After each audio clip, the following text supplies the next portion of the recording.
আমার কথায় আপনি আঘাত পাবেন আমি জানি, এই আঘাতটা আপনাকে আল্লাহর পথে নিয়ে আসবে ইনশাআল্লাহ। এই আঘাতটা ইনশাআল্লাহ আমাদের এই তরুণ ভাইদেরকে আল্লাহর পথে নিয়ে আসবে ইনশাআল্লাহ। সাহসী মানুষদের মতো বলেন ইনশাআল্লাহ। এই আওয়াজগুলা ইনশাআল্লাহ আমাদেরকে আল্লাহর পথে নিয়ে আসবে ইনশাআল্লাহ। প্রত্যেক ঘরে ঘরে একজন করে হাফেজ তৈরি করেন, প্রত্যেক ঘরে ঘরে একজন দিনদার মেয়েকে বিয়ে করেন, প্রত্যেক ঘরে ঘরে যে বাচ্চাগুলো হবে এই বাচ্চাগুলোকে ইসলামী শিক্ষায় শিক্ষিত করেন, প্রত্যেক ঘরে ঘরে অন্তত একটা করে আলেম তৈরি করেন। একটা আইয়ুবী দেন আমাদেরকে, একটা খালিদ বিন ওয়ালিদ দেন, একজন আপনি আমাকে ওমর ইবনুল খাত্তাব দেন, একজন মুসআব বিন উমাইর দেন, একজন খুবাইব দেন, একজন মুসা বিন নুমাইর দেন। কাদের নাম বলবো? একজন তারেক বিন জিয়াদ দেন, একজন বিন কাসিম দেন। একটা সন্তান দেন আমাদের, একটা সন্তান মানুষ করেন। একটা 10টা 20টা বাচ্চা নিচ্ছি, একটাও মানুষ হয় না। আলেম পরিবারের সন্তান মুদিখানার দোকানে ব্যবসা করে কেন খাবেন আপনি? আপনার এই উম্মতের উপর দায়িত্ব আছে। আমাদের দায়িত্ব খালি মধু বিক্রি করা, দাঁড়িয়ে টুপি বিক্রি করা, আতর বিক্রি করা? ইসলামের দিকে আসার সাথে সাথেই কেন আপনার এই দিকে চলে যান? উম্মাকে কে নেতৃত্ব দিবে? আমরা দিব? আমাদের কোনো ক্ষমতা আছে? আমাদের কোনো জ্ঞান আছে? আমাদের কোনো সেই যোগ্যতা আছে? আমাদের দিকে আঙ্গুল তুলতে পারবেন আপনি? কারণ আল্লাহর কসম, আল্লাহর জমিনে সবচেয়ে গুনাহগার বান্দা আমরাই। যদি আমরা সত্যিকারের নেতৃত্ব প্রদান করার যোগ্যতা অর্জন করতে পারতাম, এতদিনে আমাদের হাতে দিন বিজয় হয়ে যেত। নাই সেটা আমার মধ্যে, নাই সেটা হয়তো আমাদের মধ্যে, পারছি না আমরা। আপনাকে দায়িত্ব নিতে হবে। একজন ভাই গার্মেন্টস ব্যবসায়ী, তিনি এত বড় একটা আয়োজন করতে পারেন, তার দায়িত্ব পালন করতে পারেন। আপনারও তো অর্থ সম্পদ আছে, একটা ইসলামিক ইউনিভার্সিটি করেন, একটা বড় একটা মার্কাজুল কোরআন, মার্কাজুল ইলম গড়ে তোলেন, ওলামায়ে কেরামদের একটা জামাআত গড়ে তোলেন। কিছু পারেন না, অথেন্টিক বইগুলোকে প্রচার করার ব্যবস্থা করেন, কিছু অথেন্টিক মিডিয়া প্রডিউস করেন। তোমরা জেনারেল লাইনে পড়াশোনা করে কয়জন বিজ্ঞানী হচ্ছ? একটা সফটওয়্যার আবিষ্কার করতে পারছি না আমরা ইসলামিক। হাতে গোনা যায় অ্যাপস, 3টা 4টা অ্যাপস ইসলামিক। প্রযুক্তি আমাদের নিজস্ব হাতে তৈরি করা না, আমাদের স্বতন্ত্র মিডিয়া নাই। এই মিডিয়াগুলোতে কিছু হয় না, এগুলো বরং কোনো কোনো ক্ষেত্রে ফিতনাও ছড়ায় বেশি। কারণ আমার কথা মন খারাপ করেন না, কারণ আমি চ্যালেঞ্জ করতেছি আপনাদেরকে, আপনি 1000 জনকে বসান যারা দিন নিয়ে কাজ করতে চাচ্ছেন, তাদের 10% কোরআন তেলাওয়াত সহি না। কোরআন তেলাওয়াত সহি না করে আপনাকে এত বড় দায়িত্ব নিতে কে বললো? আপনি তো বুঝবেন না যে কোনটার সাথে কোনটা দিতে হবে, কি বলা দরকার, কি প্রচার করা দরকার, কি করা যাবে না। বাংলাদেশে আলেমে আলেমে দ্বন্দ্ব লাগানোর জন্য অনেক সময় মিডিয়া দায়ী হয়ে গেছে। কেন এরকম সামলাইন দিতে গেলেন? অমুককে ধুয়ে দিল তমুক, সে যদি না ধুয়েও দেয় তবু তো আমার মনে হচ্ছে লোকটাকে ভালো মনে করতাম, লোকটাকে আলেম মনে করতাম। এরকম কথা বললো আমার সম্পর্কে, আমার মনের মধ্যে একটা খারাপ ধারণা সৃষ্টি হচ্ছে। কেন আপনি সামনে দিতে গেলেন? ওর যখন চোখে পড়বে সে আবার কাউন্টার দিবে, কারণ আমরা তো মন থেকে পবিত্র না, মনের মধ্যে হিংসা দিয়ে ভর্তি। আমি ঘুরেছি, প্রত্যেক মহলেই ঘুরেছি, আমরা এখন পর্যন্ত নফসের তাজকিয়া অর্জন করতে পারি নাই। মনে আমাদের যে পরিমাণ হিংসা বিদ্বেষ, এই হিংসা বিদ্বেষ নিয়ে কবরে গেলে আল্লাহ পাকের একটা আযাবও মাটিতে পড়বে না। আল্লাহ মাফ করুক আমাদেরকে। হিংসা নিয়ে যদি মানুষ পরকালে যায়, নেক আমলগুলা আগুনের মতো খেয়ে ফেলবে, নবী সাল্লাল্লাহু আলাইহি ওয়াসাল্লাম বলেছেন। আমরা এটাকে ফরজ করে নিয়েছি নিজেদের মধ্যে। ভাই, আপনারও তো যোগ্যতা আছে, আপনারও তো কিছু করার আছে। একটা অ্যাপস আবিষ্কার করেন, একটা বই লিখেন, একটা মাদ্রাসা করেন, একটা মসজিদ করেন, একটা ইসলামিক ইউনিভার্সিটি করে তোলেন, স্বতন্ত্র ইসলামিক মিডিয়া করে তোলেন। সবচেয়ে বড় কথা, কাজ যেগুলো হয় সেগুলো বিক্ষিপ্ত হয়ে যায়। এগুলো কোনো একটা সূত্রে গাঁথা না। এখানে একটা মাহফিল, ওখানে একটা, ওখানে একটা, ওখানে একটা, এখানে একটা মাদ্রাসা, ওখানে একটা, ওখানে একটা, এখানে একটা। 4 জন 4 ভাবে চিন্তা করেন, 4 জন 4 ভাবে চলেন। এখানে একটা সংগঠন ইসলামিক, ওখানে একটা, এখানে আর একটা, ওখানে একটা। একটা ওয়ান উম্মাহ জামাআহ নাই বাংলাদেশ। তো আপনারা বলেন না আমাকে, এই উম্মাহকে কিভাবে আমরা বিজয় নিয়ে যাব? আমাকে আপনারা বলেন, ছোটখাটো প্রশ্ন করে বাদ দিয়ে আপনারা আমাকে উত্তর দেন, কিভাবে আপনি এই দুনিয়াতে আল্লাহ পাকের দ্বীন ইসলাম কায়েম করবেন? পথ পদ্ধতি কি আপনার কাছে? কি পথ পদ্ধতি, কিভাবে শুরু করবেন, তারপরে কি, তারপর কি, তারপর কি, তারপর কি, গন্তব্য কোথায়? এখন আমি বলি আপনাদেরকে গন্তব্য কোথায়? আমাদের গন্তব্য জেরুজালেম। গন্তব্য কোথায়?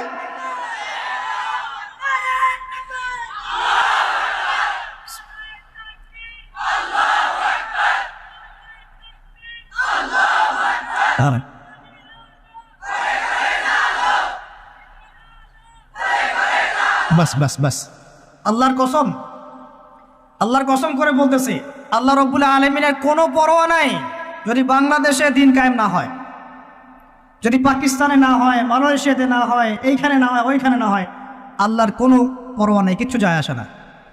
কারণ আখিরুজ্জামান স্টাডি করলে আপনি পাবেন যে অবশ্যই অবশ্যই নবী ঈসা ইবনে মারইয়াম এই পৃথিবীতে আবার আসছেন ইনশাআল্লাহ, এবং তিনি আসার আগেই মুসলিমদের মধ্যে একজন ত্রাণকর্তা আসবেন। তার নাম মুহাম্মদ। তার নাম কি? মুহাম্মদ। বাবার নামও আব্দুল্লাহ, মায়ের নামও আমিনা।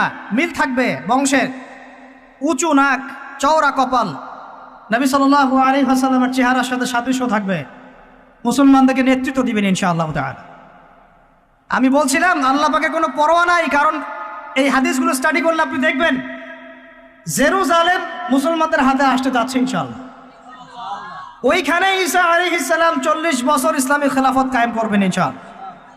খিলাফত নাই, ইসলামের প্রতিষ্ঠার কথা আপনি ভুলে যান। খিলাফত ছাড়া ইসলামী প্রতিষ্ঠার কথা ভুলে যান। ঈসা আলাইহিস সালাম এসে ইহুদিদের সাথে কোনো সন্ধি করবেন না, ইউনাইটেড নেশনসে গিয়ে বলবেন না যে আমাকে একটা স্বাধীন ফিলিস্তিন রাষ্ট্র প্রতিষ্ঠার অনুমোদন দেন, তিনি এই কথা বলবেন না।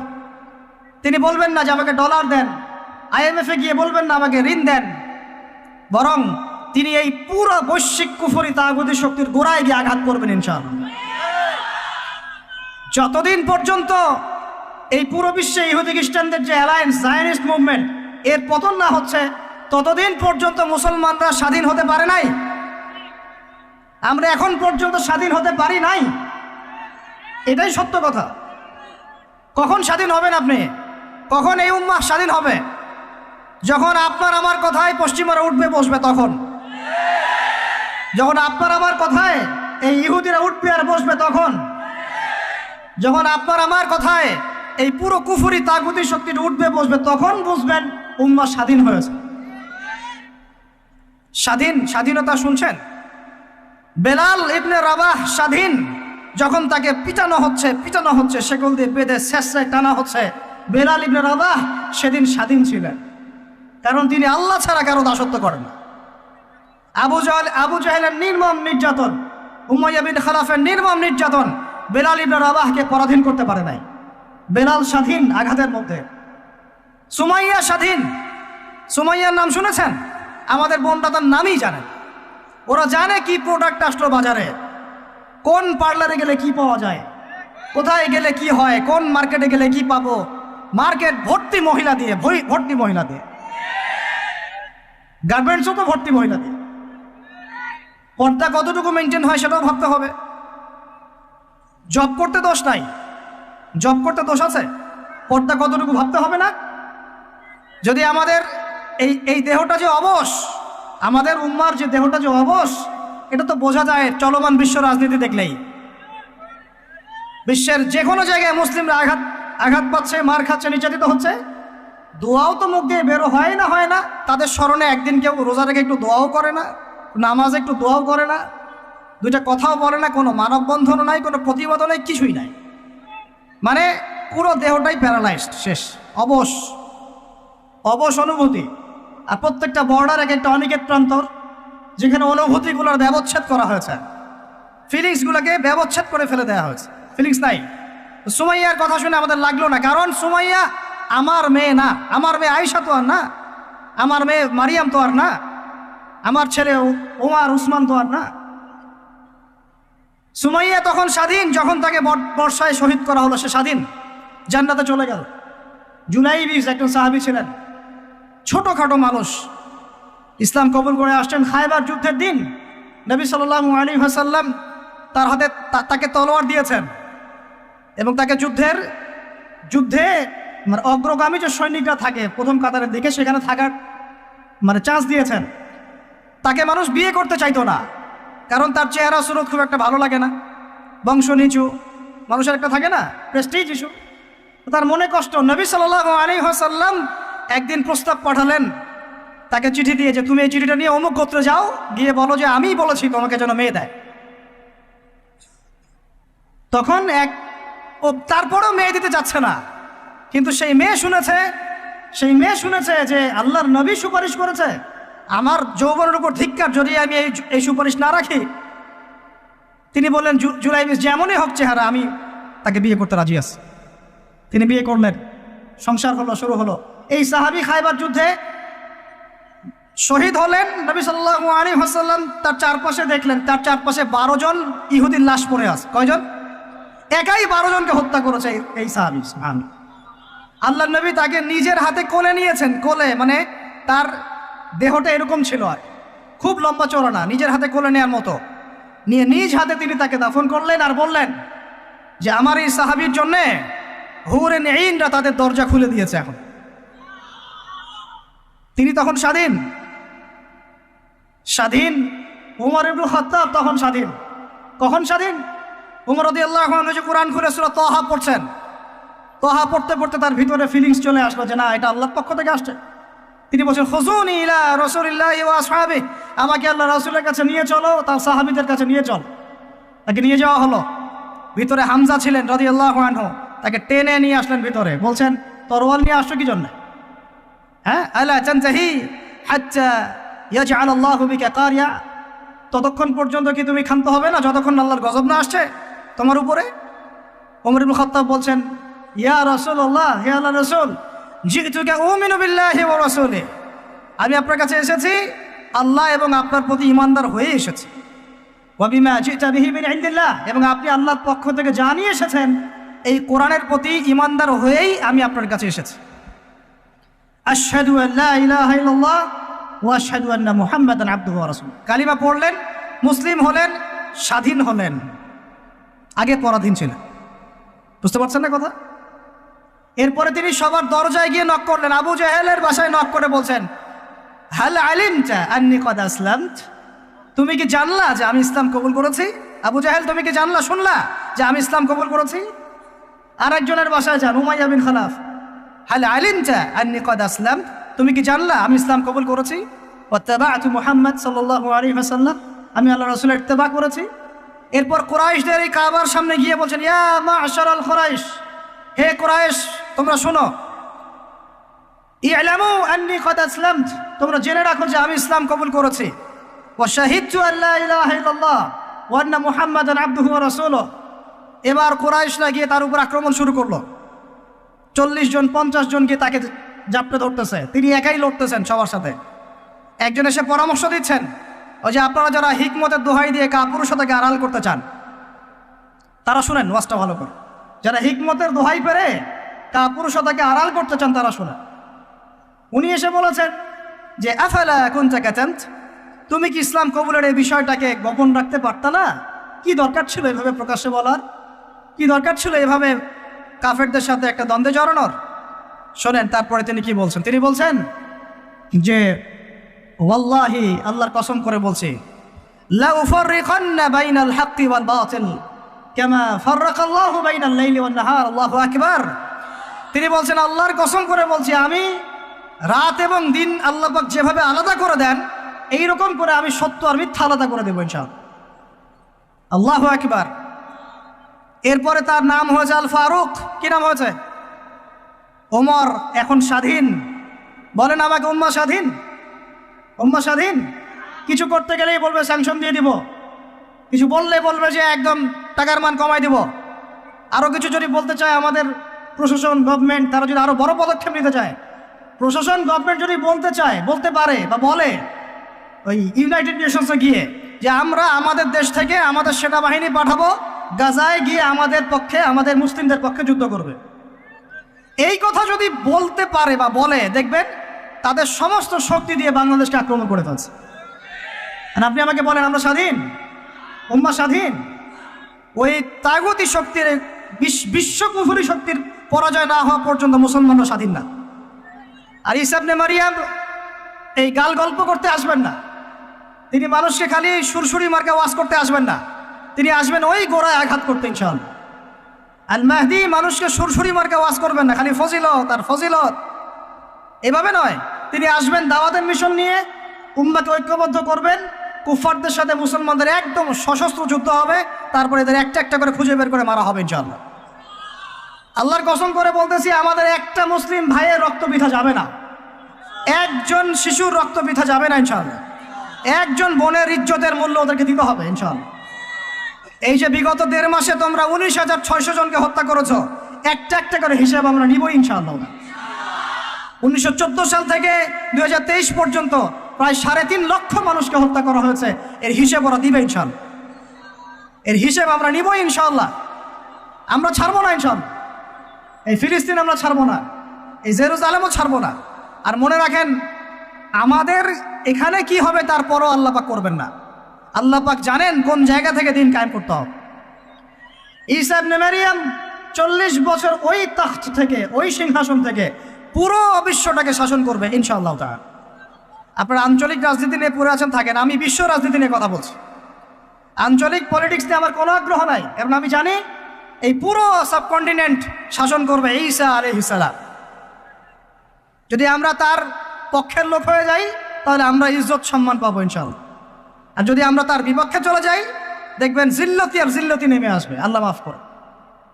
এখন শোনেন, ইবনুল খাত্তাব স্বাধীন এইখানে, হামজা রাদিয়াল্লাহু আনহু স্বীকার করে আসছেন। যুবক ভাই আপনি শুনেন, এই যে ওমরের কথা বললাম, এরকম একটা ছেলে আমাকে দিতে পারবেন ঘর থেকে, প্রত্যেকটা ঘর থেকে পারবেন?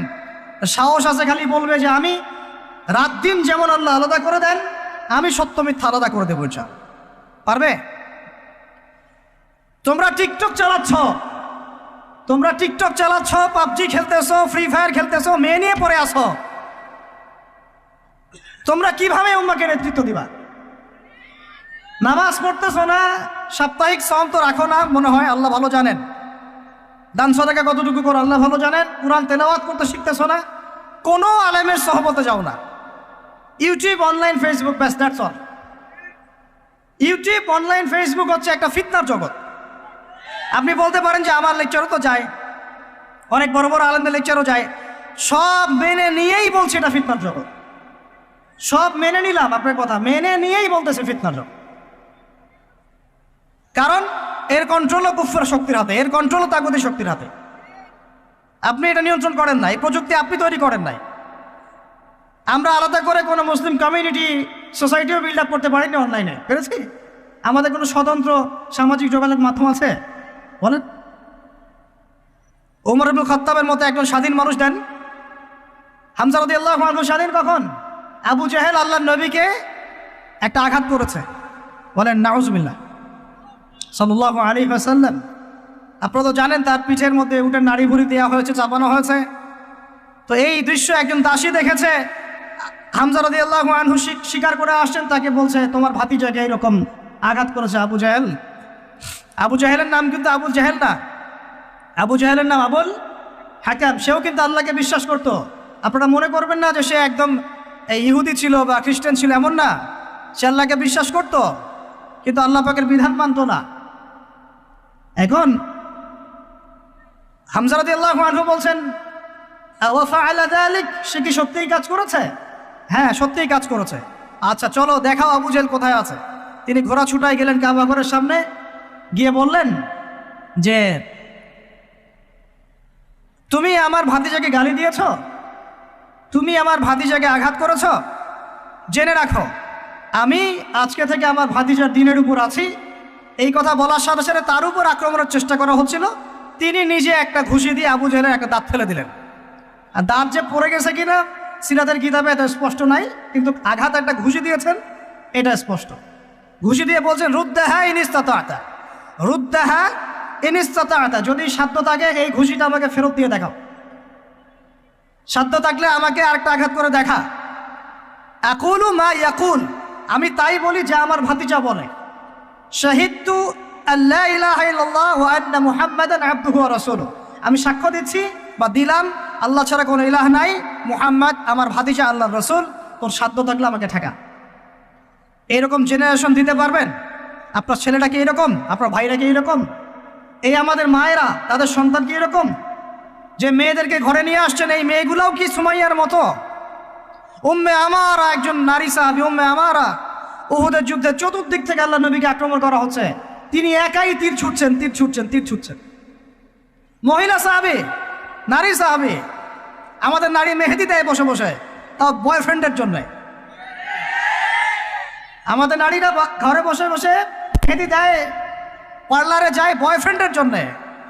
আর উম্মে আমারা রাদিয়াল্লাহু আনহা, তাদের মতো সাহাবীরা জীবন দেন রাসূলের জন্য। স্বাধীনতা, এই যে তারা স্বাধীন, আল্লাহর দাসত্বের অধীনে, তারা কাউকে পরোয়া করতেন না। তখন উম্মাহ ছিল স্বাধীন। আর কি, আর কার কয়জনের কথা বলবো আপনাদেরকে? মুসআব বিন উমাইর, বিখ্যাত সাহাবী, তরুণ সাহাবী, দায়ী মানুষ, এত দামি পারফিউম ইউজ করতেন, এটা এখনকার লাখ টাকা কোটি টাকার দাম হবে। বিত্তশালী পরিবারের, এই যে বিত্তশালী পরিবারের সন্তানরা শোনেন, আপনারা তো বাইক ডাবরায় বেড়ান, গাড়ি ড্রাইভ করে বেড়ান, মাঝখানে অ্যাক্সিডেন্ট করে দেন, কেসও খান না, বাপের টাকা আছে পার পেয়ে যান, ইয়াবা খান, তারপরে গিয়ে মেয়ে নিয়ে ফুর্তি করেন। জেনা নিত্য নৈমিত্তিক ব্যাপার।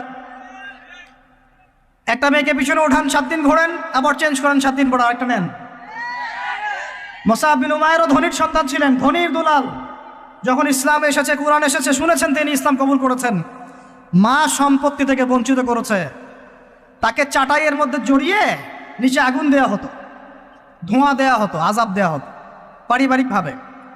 তিনি যখন নবীর কাছে আসলেন, নবী তাকে বললেন, তুমি মদিনায় যাও। কোথায়? মদিনায় গিয়ে দাওয়াতি কাজ করো। মদিনায় দাওয়াতি কাজ করতে লাগলেন। তার একক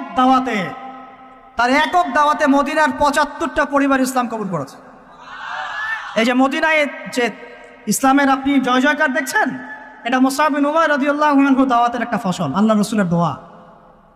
কয়টা পরিবার? এই 75 পরিবার এসে বায়াত করলেন নবীর কাছে।